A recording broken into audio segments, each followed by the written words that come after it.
కాసేపట్లో CM Revanth Reddy Malkajgiri parliament ఏదైతే office దగ్గర ఏదైతే మంత్రులతో సీఎం రేవంత్ రెడ్డి సమావేశం ప్రారంభం కానుంది. ఇప్పటికే మంత్రులు ఒక్కొక్కరు కూడా ఏదైతే ఈ ఆఫీస్ కూడా చేరుకుంటున్నారు. ఇప్పటికే మంత్రి జూపల్లి, వాకిటి శ్రీహరి, అజారుద్దీన్ అందరూ కూడా ఏదైతే ఇప్పటికే ఈ పార్టీ కార్యాలయాన్ని కూడా చేరుకున్నారు. అయితే ఈ రోజు ప్రధానంగా కూడా చర్చ జరిగే అంశాలు నిన్న ఏదైతే ఫలితాలు వచ్చాయో మున్సిపల్ ఎన్నికలకు సంబంధించిన ఫలితాలపై ఈ రోజు ప్రధానంగా చర్చిస్తారు. అందులో ముఖ్యంగా కూడా నిజామాబాద్ కార్పొరేషన్ అలాగే కొత్తగూడెం కార్పొరేషన్కి సంబంధించిన ప్రధానంగా ఈ రెండు కార్పొరేషన్లకు సంబంధించి చర్చించి అక్కడ ఎలాంటి వ్యూహాలు అమలు చేసి ఆ రెండు స్థానాలు కూడా మనం దక్కించుకోవాలనే అంశంపై ఈరోజు ప్రధానంగా చర్చిస్తారు. ఎందుకంటే అటు నిజామాబాద్ కార్పొరేషన్లో మనం చూసుకున్నట్టయితే అక్కడ ఆల్రెడీ బీజేపీకి అత్యధిక మెజార్టీ స్థానాలు ఉన్నాయి. మరోవైపు ఎంఐఎం కాంగ్రెస్ కలిసినట్టయితే కూడా ఏదైతే ఆ సీటు కైవసం చేసుకునేటువంటి అవకాశం ఉంటుంది. అలాగే కొత్తగూడెంలో కూడా సిపిఐ కాంగ్రెస్ కలిసే కూడా ఏదైతే ఆ కార్పొరేషన్ కూడా కైవసం చేసుకునే అవకాశం ఉంటుంది. కానీ ఎన్నికల కంటే ముందు సిపిఐతో ఏదైతే మున్సిపల్ ఎన్నికల్లో కాంగ్రెస్ పొత్తుగా లేకుండానే ఏకపక్షంగానే ఏదైతే సింగిల్గానే సిపిఐ అక్కడ పోటీకి వెళ్ళింది. సో మరి అటు కేటీఆర్ కూడా తాము కలుస్తానంటే సిద్ధమని చెప్పి కూడా ఇప్పటికే ప్రకటన చేశారు. సో ఈ నేపథ్యంలో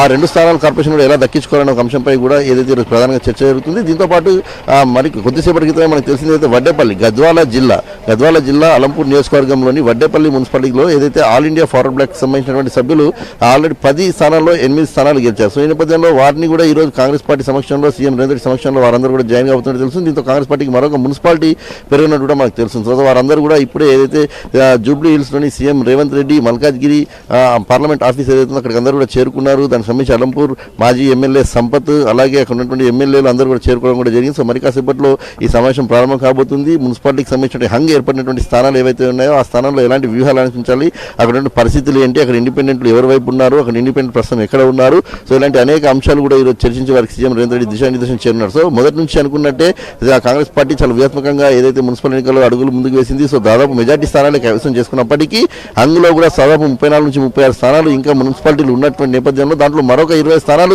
చేజిక్కించే అవకాశం ఉంది. సో ఈ నేపథ్యంలో దాదాపు 100 స్థానాలు కూడా ఏదైతే దగ్గరగా చేర్చుకునే అవకాశం ఉంటుంది. కాబట్టి దానికి సంబంధించిన వ్యూహాలు అమలు చేయాలనుకుంటుంది. ఎందుకంటే ఈ నెల 16వ తేదీన మేయర్, డిప్యూటీ మేయర్ అలాగే మున్సిపాలిటీలో చైర్మన్, వైస్ చైర్మన్కి సంబంధించిన ఎంపిక ఉంటుంది. ఆ ఎంపికకు సంబంధించిన ప్రక్రియపై కూడా ఏదైతే సీఎం రేవంత్ రెడ్డి అక్కడ ఇన్ఛార్జ్ మంత్రులతో చర్చిస్తారో, అక్కడ పరిస్థితులు పూర్తి స్థాయిలో తెలుసుకుంటారు. సో అక్కడ అభ్యర్థులంతా సిద్ధంగా ఉన్నారా, అక్కడ మేయర్, డిప్యూటీ మేయర్ అలాగే చైర్మన్, వైస్ చైర్మన్కి సంబంధించిన ఎంపిక ఇప్పటికే పూర్తి చేశారా, ఇలాంటి అనేక అంశాలు తెలుసుకొని పకడ్బందీగా వ్యూహాలు రచించాలి. సో ఖచ్చితంగా మెజార్టీ స్థానాలు హంగ్లో కూడా కాంగ్రెస్ పార్టీ కైవసం చేసుకునే విధంగా దిశానిర్దేశం చేసే అవకాశం మనకు కనిపిస్తుంది.